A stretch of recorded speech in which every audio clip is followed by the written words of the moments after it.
அனைவருக்குமே வணக்கம். சற்று முன் கிடைத்திருக்கக்கூடிய ஒரு மிக மிக முக்கியமான செய்தி ஒன்று வெளியாகியுள்ளது. சற்று முன் திமுகவின் ஆலமரம் சரிந்தது, போலீஸ் குவிப்பு, இது மாதிரி பார்த்தீங்கன்னா செய்திகள் வெளியாயிருக்கு.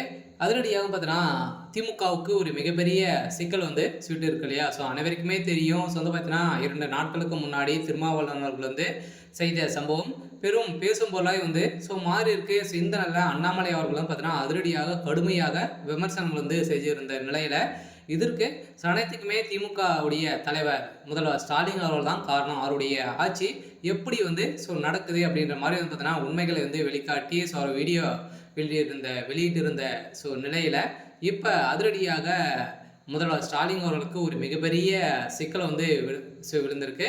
இதை பற்றி இந்த வீடியோவில் நம்ம முழுமையாக பார்க்கலாம். அதுக்கு முன்னாடி நம்ம சேனலுக்கு இப்போ தான் நீங்கள் முதல் முறையாக வந்திருக்கீங்க அப்படின்னா மறக்காமல் நம்மளுடைய சேனலை சப்ஸ்கிரைப் பண்ணி சப்போர்ட் பண்ணுங்கள்.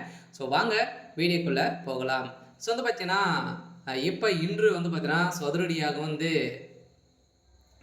கரூர் வழக்கின் அடிப்படையில் செந்தில் பாலாஜி அவர்கள் செய்த சம்பவத்தின் அடிப்படையில் இன்று விசாரணை வரப்போது. இந்த விசாரணை அடிப்படையில் கரூர் வழக்கின் அடிப்படையில் பார்த்தீங்கன்னா விஜய் அவர்களுக்கு நிறைய விதமான தனிப்பட்ட கேள்விகள்லாம் கேட்டிருந்த நிலையில் இந்த கூட்ட நெரிசலின் காரணமாக பார்த்தீங்கன்னா 41 உயிர்கள் பறிபோன நிலையில் இதற்கு விஜய் அவர்கள் தான் காரணம் அப்படின்ற மாதிரி திமுக சாட்டியிருந்த நிலையில இதற்கு அனைத்துக்குமே அரசு தான் பொறுப்பேற்க வேண்டும். அரசு கரெக்டாக இருந்திருந்தாலே பார்த்தீங்கன்னா இந்த அசம்பாவிதம் நடந்திருக்காது அப்படின்ற மாதிரி இன்று நீதிமன்றம் பார்த்தீங்கன்னா தீர்ப்பு வழங்கியிருக்காங்க. இந்த தீர்ப்பின் அடிப்படையில் அதிரடியாக பார்த்தீங்கன்னா நம்ம எதிர்பார்த்த மாதிரி செந்தில் பாலாஜி அவர்கள் பார்த்தீங்கன்னா கரூரில் ஒரு சில பேரெல்லாம் குளிப்படை இறக்கி தான் இது மாதிரி செஞ்சிருக்காரு அப்படின்ற மாதிரி இன்று ஆதாரம் நீதிமன்றத்தில்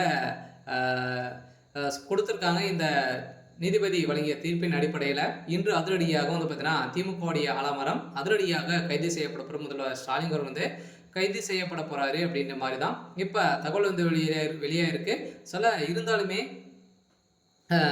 திருமாவளவன் அவர்கள் பார்த்தீங்கன்னா ஒரு வழக்கறிஞராகவே பார்த்தீங்கன்னா அவர் அப்படியே பிரட்டி போட்டு அடிக்கப்பட்ட சம்பவம் பார்த்தீங்கன்னா அதிரடியாக அங்கு திடீர்னு போராட்டத்திலேருந்து இருந்தாங்க. இந்த நிலையில் இந்த ரவுடித்தனத்திற்கு எதிராக நீதிமன்றத்தில் பார்த்தீங்கன்னா அதிரடியாக நீதிபதி வழங்கிய தீர்ப்பின் அடிப்படையில் இப்போ முதல்வர் ஸ்டாலின் அவருடைய பதவிக்கு உழவைக்கும் விதமாக தான் திருமாவளவன் அவர்கள் செஞ்சிருக்காரு. இதன் அடிப்படையில் தான் முதல்வர் ஸ்டாலின் அவர் கூடிய விரைவில் கைது செய்யப்பட போறாரு அப்படின்ற மாதிரி தான் தகவல் வெளியாக இருக்கு. பார்த்தீங்கன்னா அதிரடியாக தமிழகத்தில் ஒரு மிகப்பெரிய மாற்றம் வரப்போகுது. மாற்றத்தின் அடிப்படையில் திமுகவுடைய ஆலமரமாக இருக்கக்கூடிய முதல்வர் ஸ்டாலின் அவர்களுக்கு தான் ஒரு மிகப்பெரிய பதிலடி கொடுக்கும் விதத்தில் மக்கள் வருகின்ற 2026 ஒரு மிகப்பெரிய சம்பவம் செய்ய போறாங்க. சரி, ஓகே. இன்னைக்கான அப்டேட் இதுதான். மறக்காம